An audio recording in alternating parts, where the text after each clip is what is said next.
Hey everyone, आपका स्वागत है बीटीटीएच के न्यू एपिसोड में। तो जैसा कि हमने पिछले एपिसोड में देखा था कि मास्टर लेन और मास्टर लान ने हॉल ऑफ सोल के मास्टर को पकड़ के ले आए होते हैं, तभी जूनर उसे अपनी हेवनली फ्लेम से जला करके राख कर देती है और उसकी सोल को लेकर के जियाओयान को गिफ्ट कर देती है और जियाओयान भी उसको रख लेता है। और तभी जूनर लिटिल फेरी डॉक्टर से हैंडशेक करती है और उसका शुक्रिया अदा करती है, क्योंकि लिटिल फेरी डॉक्टर ने हर बार जियाओयान को हर एक बड़ी मुसीबत से जो बचा लिया करती थी, क्योंकि जूनर वहां पे नहीं होती थी, मगर लिटिल फेरी डॉक्टर उसकी जगह जरूर होती थी। मेरे प्यारे भाइयों, मैं इस एपिसोड को स्टार्ट करने से पहले यास्मीन मैम को थैंक यू कहना चाहूंगा, क्योंकि उन्होंने हमारे पिछले एपिसोड पे कमेंट किया था और वो हैदराबाद से बिलोंग करती हैं। आप भी जिस सिटी से बिलोंग करते हैं और मेरी वीडियो को देख रहे हो तो प्लीज कमेंट बॉक्स में हमें जरूर बताइएगा कि ये वीडियो आपको कैसी लगी और अपनी सिटी का नाम मेंशन जरूर करिएगा। हम आपके कमेंट्स का स्क्रीनशॉट लेकर के उसे इसी तरीके से अपनी नेक्स्ट वीडियो में शो करेंगे। बिना देर के इस एपिसोड को हम स्टार्ट करते हैं। इस एपिसोड के स्टार्टिंग में हमें ये फैमिली के हॉल का सीन दिखाया जाता है, जहाँ पे जिनलान के ग्रैंडफादर ये जोंग जियाओयान और के साथियों को चाय वगैरह पिला रहे होते हैं। और तभी जिनलान के ग्रैंडफादर जियाओयान से कहते हैं कि ब्रदर जियाओयान, अब प्लीज मुझे यहाँ से जाने की परमिशन दे, क्योंकि वॉर ओपन हो चुकी है और मुझे यहाँ से जाना होगा और बाहर की सिचुएशन को देखना होगा कि आखिर बाहर कैसा माहौल है, क्योंकि आप लोग की वॉर की वजह से ये फैमिली के साथ साथ बाहरी एरिया भी इफेक्टेड हो गया है, जिसकी वजह से हमें शायद काफी ज्यादा बड़ा नुकसान भी उठाना पड़ेगा। ये सुन करके ओयान वहां पे खड़ा होकर के उन्हें ग्रीट करता है और उन्हें वहां से जाने के लिए बोल देता है। तभी जिनलान के ग्रैंडफादर जिनलान को लेके वहां से चले जाते हैं और तभी जियाओयान वहां पे उन्हें ग्रीट करने के बाद अपनी चेयर पे वापस बैठ जाता है। तभी जूनर जियाओयान से कहती है कि आगे का आपका क्या प्लान है। तभी जियाओयान जूनर से कहता है कि सबसे पहले यहाँ पे जो ग्रेट अल्केमी कंपटीशन हो रहा है मैं उसे अटेंड करूंगा और उस कंपटीशन के बाद मैं सीधा हॉल ऑफ सोल में जा करके अपने मास्टर को रेस्क्यू करूंगा। ये सुनकर के जूनर काफी परेशान हो जाती है और जियाओयान से कहती है कि मैं जानती हूँ कि तुम इस समय बहुत ज्यादा पावरफुल हो गए हो, मगर जियाओयान तुम एक बार फिर से सोच लो। तब जियाओयान कहता है कि मैंने एक बार जो सोच लिया, मुझे कैसे भी करके अपने मास्टर को बचाना है उन हॉल ऑफ सोल से। और पता नहीं मेरे मास्टर याओ लाओ इस समय कैसे होंगे। याओ लाओ का नाम सुनते ही मास्टर लेन और मास्टर लान के तो कान खड़े हो जाते हैं। तभी मास्टर लान कहते हैं कि क्या तुम सच में मास्टर याओ लाओ के डिसाइबल हो। दोनों मास्टर की बात को सुन करके जियाओयान हाँ में सर हिलाता है और तभी जियाओयान की बात को सुन करके मास्टर लान कहते हैं कि जियाओयान तुमको पता है तुम्हारे मास्टर या लाओ एक ग्रेट अल्केमिस्ट थे, उनके जैसा अल्केमिस्ट इस पूरी की पूरी दाइकुई कॉन्टिनेंट में कोई भी नहीं था, उन्हें कोई बीट ही नहीं कर सकता था। मगर ये कैसे हो गया कि वो इस समय हॉल ऑफ सोल के कब्जे में है। तभी मास्टर लिन कहते हैं उनसे हम लोग सिर्फ एक बार मिले हैं, मगर उनकी छवि को हम लोग आज तक भूल नहीं पाए हैं। वो सच में एक ग्रेट अल्केमिस्ट हैं, मगर हमें काफी ज्यादा अफसोस हो रहा है कि वो हॉल ऑफ सोल के कब्जे में है। जूनर जियाओयान से कहती है कि जियाओयान तुम ऐसे ही हॉल ऑफ सोल से डायरेक्ट फाइट नहीं कर सकते हो। मैं जानती हूँ कि तुम्हारे पास बैकअप प्लान्स बहुत होंगे, मगर फिर भी तुम एक बार सोच लो। और साथ में भले ही तुम्हारे पास दो दो दी दाउजून के कल्टीवेटर्स हैं और ये दोनों ही वाकई में हीरोज हैं, मगर फिर भी ये पावर इतनी भी इनफ नहीं होगी कि तुम हॉल ऑफ सोल से जाके लड़ सको। तभी जियाओयान कहता है कि मेरे पास एक बैकअप प्लान है और मेरे साथ कुछ और लोग भी वहां पे जाएंगे, मगर जियाओयान यहाँ मेंशन नहीं करता है कि वो कौन है। जूनर जियाओयान से कहती है कि जियाओयान तुम्हें अंकल जियाओ के बारे में कुछ पता चला। ये कह करके जूनर जियाओयान को और देखने लगती है और जियाओयान अपने फादर का नाम सुन करके काफी ज्यादा परेशान हो जाता है और उसके हाथ में जो चाय होती है उसे देखने लगता है और उसे कस के दबाते हुए कहता है कि शायद मेरे फादर को भी हॉल ऑफ सोल वालों ने कैप्चर करके रखा हुआ है और ना जाने कब मैं अपने फादर से दोबारा मिलूंगा। ये कह करके वो अपने फादर की मेमोरी को याद करता है जब उसके फादर उससे लास्ट टाइम मिले हुए थे। तभी जियाओयान कहता है कि मैं यहाँ पे अपने मास्टर को हॉल ऑफ सोल से बचाऊं या फिर अपने फादर को ढूंढूं, जिनका नामो निशान मुझे कहीं मिल नहीं रहा है। और तभी जूनर वहाँ पे बोलती है कि जियाओयान तुम परेशान ना हो, मैं जल्द से जल्द अपने एंशियंट गू क्लैन में जा करके अंकल जियाओ के बारे में इन्वेस्टिगेशन अपने सोर्स से करवाऊंगी, और जैसे ही मुझे ये पता चल जाएगा तो मैं सबसे पहले तुम्हें इन्फॉर्म कर दूंगी। ये सुन करके जियाओयान की जान में जान तो आती है, मगर वो अभी भी काफी ज्यादा गुस्सा होता है। तभी जूनर उसे हौसला देती है कि सब कुछ ठीक हो जाएगा, हम सब तुम्हारे साथ में हैं, हम लोग कैसे भी करके अंकल जियाओ को ढूंढ करके रहेंगे। उसकी बात को सुन करके little fairy doctor, master Tian और सबके सब वहाँ पे हाँ में सर हिलाते हैं और जियाओयान को यहाँ पे हौसला देने लगते हैं।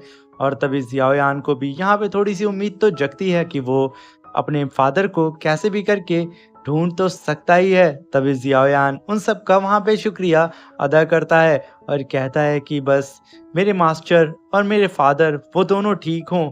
और ये कहते ही वो काफी ज्यादा इमोशनल हो जाता है। और यहीं पे सीन शिफ्ट होता है और हमें शेनगू क्लैन का सीन दिखाया जाता है, जहाँ पे एक सोल्जर अपने उड़ने वाले घोड़े पे सवार होकर के अपने लीडर लिंग क्यूआन के पास जाता है और कहता है कि मास्टर, हेड कमांड से ऑर्डर आया हुआ है कि आपको जल्द से जल्द ये चैंग कॉन्टिनेंट में जाना होगा और वहां जा करके आपको कैसे भी करके हमारी यंग मिस जूनर को लेकर के आना होगा। जूनर का नाम सुन करके लीडर लिंग कुआन काफी भड़क जाता है और कहता है कि अगर जूनर वहां पे गई है तो जरूर वो एक नंबर का कचड़ा जियाओ फैमिली का जियाओ यान भी वहां पे होगा। लगता है कि इस बार उस बंदे को सबक मुझे सिखाना ही होगा। मैंने पिछली बार उसे माफ कर दिया था, मगर इस बार इस गलती के लिए मैं उसे काफी बड़ी सजा देने वाला हूँ। ये कह करके वो अपने सिपाही से कहता है कि जाने की तैयारी करो, क्योंकि हम लोग इस बार जियाओयान को कैसे भी पकड़ के अपने सेक्ट में वापस लेकर के आएंगे।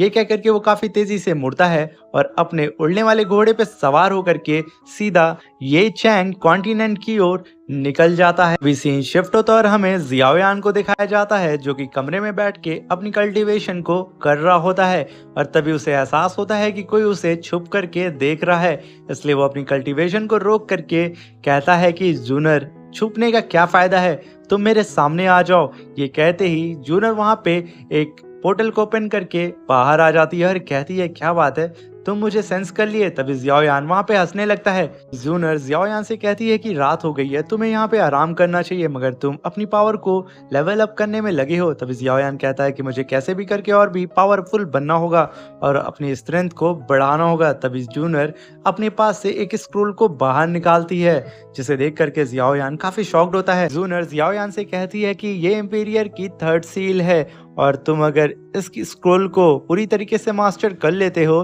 तो तुम्हारी पावर बहुत ज़्यादा बढ़ जाएगी और इस समय तुम्हारी स्ट्रेंथ इतनी है कि तुम इस सील को कल्टीवेट कर सकते हो और जल्द से जल्द इस थर्ड सील को प्रैक्टिस करके कल्टीवेशन को लेवल अप करो। मगर जियाओयान उसे लेने से मना करता है, मगर जूनर उसे ज़बरदस्ती वो सील दे देती है और जियाओयान उस सील को लेकर के अपने स्पेस रिंग में रख लेता है। तभी जूनर कहती है कि जियाओयान, इस जोंगजियू कॉन्टिनेंट में बहुत से ऐसे लोग हैं जो कि तुम्हारे लिए खतरा बन सकते हैं, ये सील तुम्हारे लिए काफी ज्यादा कारगर होगी।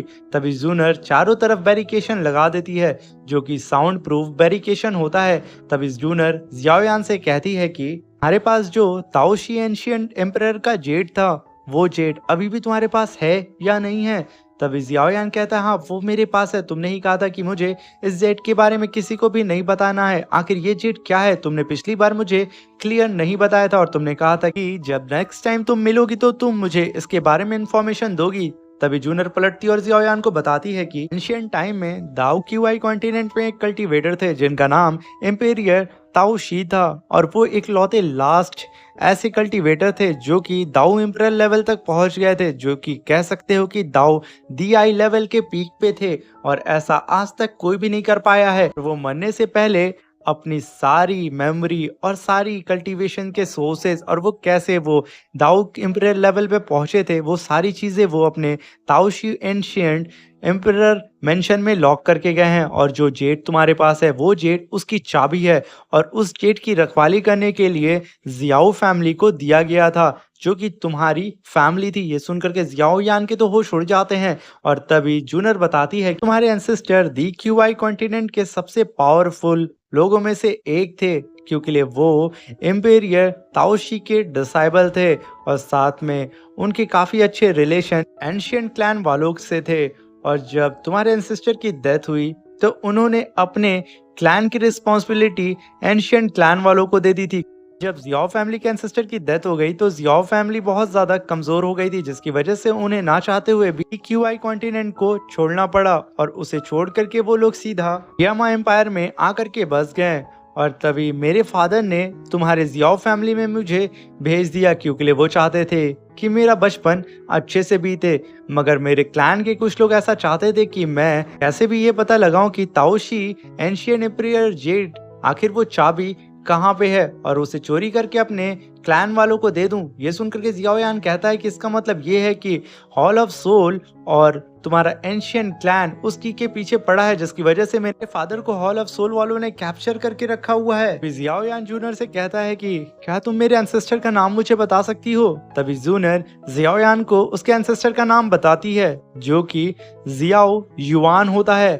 उनका नाम सुनकर के जियाओ यान काफी हैरान हो जाता है और कहता है कि सच में मेरे एंसेस्टर का नाम ही काफी है। और तभी जूनियर को ऐसा महसूस होता है कि उसने यहाँ पे जो साउंड बैरियर बनाया था उसके बाहर कोई खड़ा होकर के उन लोगों की बातें सुन रहा है। वो तुरंत पलट करके पीछे देखती है और तभी हमें पता चलता है उन दोनों की बात सुनने के चक्कर में वहाँ पे मास्टर लिन और मास्टर लान आए होते हैं, मगर उन्हें यहाँ कुछ सुनाई नहीं देता है। वो कहते हैं ना जाने अंदर क्या हो रहा होगा, क्योंकि वो लड़का हमारी यंग मिस के साथ है और यहाँ पे ये लोग कुछ गड़बड़ ही सोच रहे होते हैं कि कहीं अंदर घुटर गुना हो रहा हो। और तभी वो दोनों एक दूसरे की शक्ल देख ही रहे होते हैं, तभी पीछे से आवाज आती है कि मास्टर लिन और मास्टर लान आखिर आप यहाँ क्या कर रहे हैं। अपनी यंग मिस को देख करके वो दोनों एकदम डर जाते हैं और कहते हैं अरे बस हम तो यहाँ से गुजर रहे थे और कुछ नहीं, रात काफी हो गई है, खाना खाने के बाद हम बस में टहल रहे थे। ये कहते हुए वो लोग बात को टालना शुरू कर देते हैं, मगर वो दोनों बात को टाल नहीं पाते हैं अपनी यंग मिस के सामने और घबरा करके एक दूसरे का चेहरा देखने लगते हैं और उल्टी सीधी बात करना शुरू कर देते हैं, जिसे सुन करके जूनर वहां पे हल्की सी स्माइल भी करती है। और ये देख करके मास्टर लिन मास्टर लान से कहते हैं कि भाई तू यहाँ खड़ा रहेगा कि चलेगा। और तभी वो जूनर को ग्रीट करके कहते हैं कि मिस काफी रात हो गई है, आप भी आराम करने के लिए चले जाएं और हम लोग भी सोने के लिए जा रहे हैं। तभी मास्टर लिन मास्टर लान से कहते हैं कि अबे अब चलेगा भी या यहीं खड़ा रहेगा। तभी सीन शिफ्ट होता है और हमें दिखाया जाता है कि जियाओ यान रूम में बैठ करके वहां पे ये सोच रहा होता है कि उसे कैसे भी करके और भी ज्यादा पावरफुल बनना होगा, क्योंकि इस पूरे कॉन्टिनेंट में अगर तुम पावरफुल हो तो ही तुम्हारी इज्जत होगी, अदरवाइज तुम अगर कमजोर हो तो तुम्हें हर कोई बुली करेगा। और अगर जियाओ यान को अपनी फैमिली और अपने लव वंस को यानी कि उसके मास्टर और अपने फादर को अगर बचाना है तो उसे कैसे भी करके फ्यूचर में और भी ज्यादा पावरफुल होना होगा, वरना उसके फादर और उसके मास्टर को बचा पाना बहुत ही ज्यादा मुश्किल होगा। ये सोच करके जियाओ यान काफी ज्यादा वहां पे अपसेट हो जाता है। तभी जियाओ यान कहता है कि इस पूरे कॉन्टिनेंट में क्या इस पूरे वर्ल्ड में सिर्फ पावरफुल लोगों की ही इज्जत होती है। मैं इस बात को काफी मजाक में लेता था, मगर मास्टर मेरे हमेशा सही बोलते थे और मुझे कैसे भी करके अपनी पावर को अपग्रेड करना होगा और अपने मास्टर और अपने फादर को बचाना होगा और साथ में अपनी जियाओ फैमिली की शान को वापस लाना होगा। ये कह करके वो कल्टीवेशन के लिए बैठ जाता है और कहता है कि मुझे कैसे भी करके इस डेविल पॉइजन पॉट को रिफाइन करना होगा, जिसे रिफाइन करने के बाद मैं अपने लेवल को अप कर सकता हूँ, यानी कि मैं अभी 4 स्टार दाओजोंग लेवल पे हूँ। इसे रिफाइन करने के बाद मैं सीधा 5 स्टार दाओजोंग लेवल पे प्रमोट हो जाऊंगा। ये कह करके वो बैठ के कल्टीवेशन को स्टार्ट कर देता है और उस डेविल पॉइजन पॉट को रिफाइन करने लगता है। तभी सीन शिफ्ट होता है, हमें यान के रूम के बाहर का सीन दिखाया जाता है, जहाँ पे जूनर और लिटिल फेरी डॉक्टर वो दोनों ही बैठ के एक दूसरे के साथ चेस बोर्ड खेल रही होती हैं। और तभी जूनर लिटिल फेरी डॉक्टर से कहती है कि जियाओ यान ने बहुत साल पहले मुझे बताया था कि तुम जियाओ यान की बेस्ट फ्रेंड हो। यहाँ पे जूनर पता कर रही होती है कि कहीं जियाओ यान का लिटिल फेरी डॉक्टर के साथ गुटरगुना हो रहा हो। तभी लिटिल फेरी डॉक्टर कहती है कि तुमने सही बोला, वो मेरा बेस्ट फ्रेंड है। ये सुन करके जूनर की जान में जान आती है और वो दोनों वहाँ पे चेस खेलने लगते हैं। तभी जूनर एक बार फिर लिटिल फेरी डॉक्टर को थैंक यू बोलती है कि उसने हर बार जियाओ यान की जान जो बचाई है। ये सुनकर के लिटिल फेरी डॉक्टर जूनर से कहती है कि तुम शायद बोल रही हो कि वो मेरा बेस्ट फ्रेंड भी है। तभी चारों तरफ हवा बहुत तेज चलने लगती है और वहां जमीन पे काफी ज्यादा वाइब्रेशन होने लगता है, जिसे लिटिल फेरी डॉक्टर सेंस कर लेती है और वो वहां पे काफी परेशान होकर के आसमान की ओर देखने लगती है और कहती है कि कहीं हम पर फिर से ग्लेशियर वैली के चीफ ने अटैक ना कर दिया हो, या तो फिर हॉल ऑफ सोल के कोई और कल्टीवेटर आकर के हमारे ऊपर अटैक ना करने वाला हो। ये क्या करके वो आसमान की ओर देखती है, मगर जूनर ये चीज सेंस कर लेती है कि आखिर कौन आया है। तभी जूनर कहती है कि ना ही वो हॉल ऑफ सोल का कल्टीवेटर है और ना ही ग्लेशियर वैली का, ये गू क्लैन के लोग हैं। तभी जूनर मास्टर लिन और मास्टर लान से कह देती है कि जा करके वो लोग उन लोगों से डील करें। तभी मास्टर लिन और मास्टर लान काफी तेजी से पोर्ट होकर के गू क्लैन के वॉरियर्स के सामने खड़े हो जाते हैं और कहते हैं कि आखिर तुम लोग इतनी तेजी से ये फैमिली की तरफ क्यों आ रहे हो। और तभी गू क्लैन का कमांडर लिंग क्यूआन वहां पे अपने घोड़े से उतरता है और मास्टर लिन और मास्टर लान को देख के उन्हें ग्रीट करता है और कहता है कि हमें हेडक्वार्टर से ऑर्डर आया है कि हम लोग यंग मिस को जल्द से जल्द गू क्लैन में वापस लेकर के जाएं, क्योंकि हो सकता है कि उनकी जान पे खतरा आ सकता है। ये सुनकर के मास्टर लिन कहते हैं तो क्या तुम 5 स्टार दाओजोंग लेवल का वॉरियर हम लोगों से अच्छा यंग मिस को प्रोटेक्ट कर सकता है। ये सुन करके लिंकुआन कहता है कि सीनियर आप यहाँ गलत समझ रहे हैं, मुझे हेडक्वार्टर से ये ऑर्डर मिला था जिसकी वजह से मुझे यहाँ आना पड़ा और मुझे कैसे भी करके यंग मिस को वापस गू क्लैन में लेकर के जाना होगा। ये सुनकर के मास्टर लिन और मास्टर लान काफी भड़क जाते हैं, कहते हैं कि कमांडर लिन क्यूआन तुम शायद हम लोग के सामने कुछ ज्यादा ही बोल रहे हो, तुम शायद भूल गए हो कि हम दोनों कौन हैं। ये सुनकर के लिन क्यूआन की तो हवा टाइट हो जाती है, वो तुरंत ग्रीट करते हुए कहता है कि सीनियर्स मैं सच बोल रहा हूँ, मुझे ऊपर से आदेश मिला है जिसकी वजह से मुझे यहाँ पे तुरंत ही आना पड़ा है और मुझे कैसे भी करके यंग मिस को यहाँ से लेकर के जाना होगा। मगर मास्टर लिन और मास्टर अन उन लोगों को आगे बढ़ने नहीं देते हैं। ये सारी चीजें नीचे बैठी हुई जूनियर सुन रही होती है और वो इतना गुस्सा जाती है कि तुरंत टेलीपोर्ट होकर के उन कू क्लैन के वॉरियर्स के सामने आके खड़ी हो जाती है और कमांडर लिन क्वान से कहती है कि आखिर तुम यहाँ क्या कर रहे हो। तभी कमांडर लिन क्वान तुरंत जूनियर को ग्रीट करता है और कहता है कि मिस हमें आदेश मिला है कि हम आपको लेकर के जल्द से जल्द गू क्लैन में वापस आ जाएं और ये हमारे सीनियर का आदेश है। जूनियर कहती है कि मैं 2 दिन के बाद गू क्लैन में वापस आ जाऊंगी, तुम जा सकते हो। मगर ये सुनकर के लिन क्वान कहता है कि मिस आपको आज ही हमारे साथ चलना होगा और साथ में आपका जो दोस्त यानी कि जियाओ फैमिली का जो मेंबर यहाँ पे छुपा हुआ है आप उसे भी साथ में ले लें, क्योंकि हमारे सीनियर्स ने उसे स्पेशली कहा है कि मैं जियाओ यान को अपने साथ लेकर के आऊं, क्योंकि वो उससे कुछ पूछना चाहते हैं और बात करना चाहते हैं। ये सुन करके जूनर भड़क जाती है और काफी गुस्से में मास्टर लेन और मास्टर लान से कहती है कि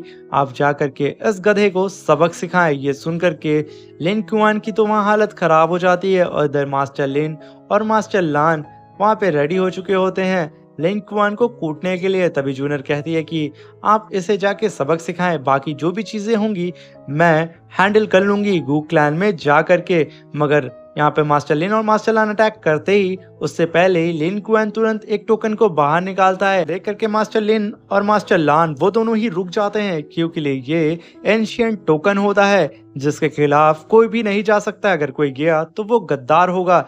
ये देख करके जूनियर कहती है कि यानी कि तुम यहाँ पे पूरी तैयारी के साथ आए हो। तभी लिन क्वान कहता है कि यंग मिस हमें कैसे भी करके आपको तुरंत आज ही लेकर के वापस गू क्लैन में जाना होगा और साथ में जियाओ यान को भी किसी भी कीमत पे अपने एल्डर्स के सामने पेश करना होगा, क्योंकि हमारे एल्डर उससे बात करना चाहते हैं। मगर जूनियर उसकी बात को सुन करके वहां पे कहती है कि तुम भूल जाओ कि तुम्हारे साथ जियाओ यान जाएगा, और रही बात तुम्हारी तो तुम्हारे वर्ड्स को मैं रिकॉर्ड करके अपने पास रख रही हूँ, वक्त आने पे मैं तुम्हें रीपे जरूर करूंगी। ये सुनकर के लिन क्वान कुछ पल के लिए डर सा जाता है, मगर तभी नीचे से आवाज आती है जियाओ यान की, अरे वाह इतने सालों बाद मैं कमांडर लिन क्वान से मिलने वाला हूँ और अगर ये मुझसे मिलने आया है तो मैं इसे जरूर मिलूंगा। ये कहते ही वो काफी तेजी से उड़ता हुआ सीधा जूनियर के बगल में आके खड़ा हो जाता है। तभी लिन क्वान जियाओ यान को देख के कहता है कि क्या बात है, तुम तो प्रोग्रेस कर रहे हो, तुम तो 4 स्टार दाओजोंग लेवल पे हो गए हो।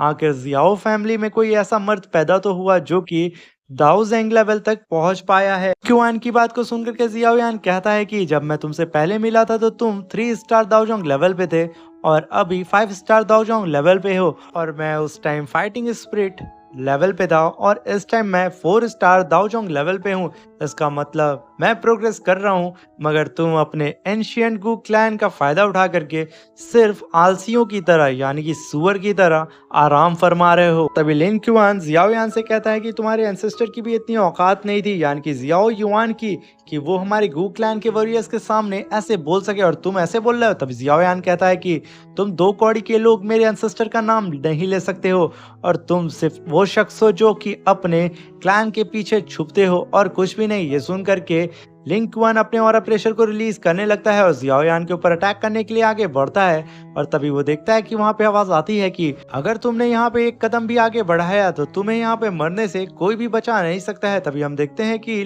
जियाओ यान के सामने लिटिल फेरी डॉक्टर आके खड़ी हो जाती है और लिटिल फेरी डॉक्टर को देख करके लिंग क्यूआन कहता है कि जियाओ यान तुम सच में एक नंबर के फट्टू हो, तुम हमेशा लड़कियों के पीछे ही छुपते फिरते हो, कभी मर्दों की तरह hand to hand 1-to-1 battle तो करके देखो। ये सुन करके जियाओ यान को उसका आइडिया काफी अच्छा लगता है और कहता है कि तुमने अभी कहा ना 1-to-1 बैटल, तो ठीक है मैं तुमसे यहाँ पे 1-to-1 बैटल करूंगा और हम लोग के बीच में कोई भी नहीं आएगा। और रही बात मैं अपने सामने किस पावर का यूज करता हूँ और कौन लड़की मेरी मदद करती है, इससे तुमसे कोई भी लेना देना बिल्कुल भी नहीं है, क्योंकि ये मेरे सपोर्टर हैं और अगर तुम्हारे पास कोई तुम्हारा सपोर्टर या तुम्हारे चाहने वाला है तो तुम भी अपने सामने उसे खड़ा कर सकते हो। मगर अफसोस की बात है कि तुम्हारे पास सिर्फ तुम्हारे एंशिएंट क्लैन का ही नाम है और कुछ भी नहीं। याओ यान की बात को सुनकर के लिन क्यूआन वहां फिर पागलों की तरह हंसने लगता है और कहता है कि तुम सिर्फ भौंकते रहते हो, अगर औकात है तो यहाँ पे आके फाइट करके दिखाओ। ये सुन करके जूनर वहां भड़क जाती है और जियाओ यान से कहती है कि जियाओ यान तुम जा करके इसे मजा चखाओ और मैं यहाँ पे सारी चीजों को देख लूंगी कि तुम लोगों के बीच में कोई भी ना आए। और यहाँ पे लिंग क्यूआन ने खुद ही ये एक्सेप्ट किया है कि वो तुमसे 1-to-1 बैटल करना चाहता है, तो रूल के अकॉर्डिंग तुम उससे बैटल कर सकते हो और गू क्लैन में जो भी चीजें होंगी मैं वहां वापस जा करके उसे पर्सनली हैंडल कर लूंगी, तो तुम बेहिचक यहाँ पे लिंग क्यूआन का मुंह तोड़ सकते हो। तभी लिंग क्यूआन जूनियर की बात को सुन करके जियाओ यान से कहता है कि अब तो यंग प्रिंसेस की भी परमिशन मिल चुकी है हमें फाइट करने की। ये कहते ही वो अपने ऑरा प्रेशर को रिलीज करता है और इधर जियाओ यान कहता है कि ऐसे 2 कौड़ी के ऑरा प्रेशर मेरा यहाँ कुछ बिगाड़ नहीं सकता है। कहते ही वो भी वहां पे तैयार हो जाता है लिंग क्यूआन की हड्डी तोड़ने के लिए और इधर लिंग क्यूआन काफी ज्यादा एरोगेंट होकर के जियाओ यान को जान से मारने की धमकी तक दे डालता है और कहता है कि आज मैं दिखाऊंगा अपने एंशिएंट गू क्लैन की पावर तुम जैसे 2 कौड़ी के जियाओ फैमिली के मेंबर को। तब जियाओ यान अपनी मुट्ठी को टाइट करता है और कहता है कि चलो आज देख लेते हैं। ये कहते ही लिन क्यूआन काफी तेजी से अपने स्पीयर को हाथ में लेकर के जियाओ यान के ऊपर अटैक करने के लिए आ जाता है और यहीं पे हमारा यह एपिसोड खत्म हो जाता है। गाइस अगर चैनल पे नए आए हैं तो प्लीज चैनल को लाइक शेयर सब्सक्राइब कर दें और बेल आइकन को दबाना ना भूलें। भाइयों अगर आपको मेरी ये वीडियो अच्छी लग रही है और मेरी एक्सप्लेनेशन पसंद आती है तो कमेंट बॉक्स में मुझे ज़रूर बताएं और अपनी सिटी को ज़रूर मेंशन करें कि आखिर आप मेरी इस वीडियो को किस सिटी से देख रहे हैं। मैं आपके कमेंट्स का स्क्रीनशॉट लेकर के अपने नेक्स्ट वीडियो में उसे ज़रूर शो करूंगा और उसका जवाब भी ज़रूर दूंगा। अब मिलते हैं इसके नेक्स्ट वीडियो में, तब तक के लिए आप अपना ख्याल रखें और सावधान रहें। Thank you, bye bye, take care.